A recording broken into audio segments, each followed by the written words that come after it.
L'apôtre Paul continue au verset 11 en disant « c'est pourquoi ».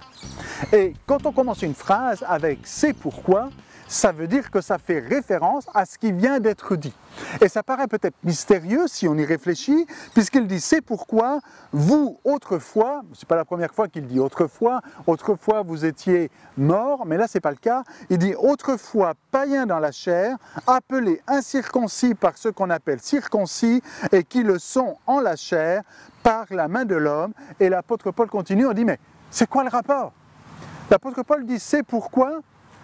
Mais quel est le rapport? Eh bien, le « c'est pourquoi » doit faire référence à ce qui est le plus proche, la fin du verset 10. La fin du verset 10 nous parle de bonnes œuvres que nous sommes appelés à pratiquer. Donc, le verset 11 fait référence à ce plan que Dieu a formé, à ces œuvres que Dieu a préparées d'avance pour que les Éphésiens les pratiquent. Et l'apôtre Paul dit et remet en contexte, les Éphésiens ce ne sont pas des Juifs, les Éphésiens ce sont des païens. Quand il dit païens ici, païens dans la chair parce qu'ils sont incirconcis, païens dans le sens non juif, gentils. Vous étiez autrefois païens dans la chair, appelés incirconcis par ceux qu'on appelle circoncis. Donc par ceux qu'on appelle circoncis, c'est les Juifs qui sont circoncis, mais comprenez que l'apôtre Paul, il dit ici, ce n'est pas simplement une question de marque, là pour l'instant c'est juste un titre, et la marque ne veut plus dire ce qu'elle aurait voulu dire, comme si l'alliance avait été rompue. Ils le sont dans la chair par la main de l'homme, et il dit au verset 12, « Souvenez-vous que vous étiez en ce temps-là sans Christ ». En ce temps-là, c'est-à-dire le « autrefois », qui fait référence à vous étiez morts et vous étiez comme païens incirconcis dans la chair, autrefois vous étiez sans Christ, privés du droit de cité en Israël.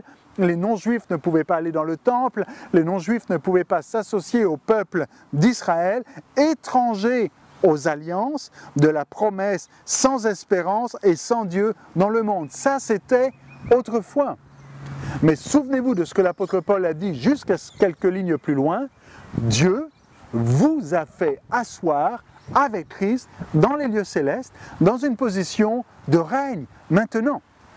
Et cette parole s'adresse aux Éphésiens, à ceux qui étaient autrefois étrangers, ceux qui autrefois étaient indésirables parmi Israël, ceux qui autrefois étaient privés du droit de cité, sont maintenant gens de la maison de Dieu, enfants d'adoption, et non seulement cela, mais règnent avec Christ. Alors c'est tout un changement de situation, des païens qu'ils étaient avec toutes les conséquences et tous les effets que la religion, et les Juifs en particulier, mettaient contre les païens.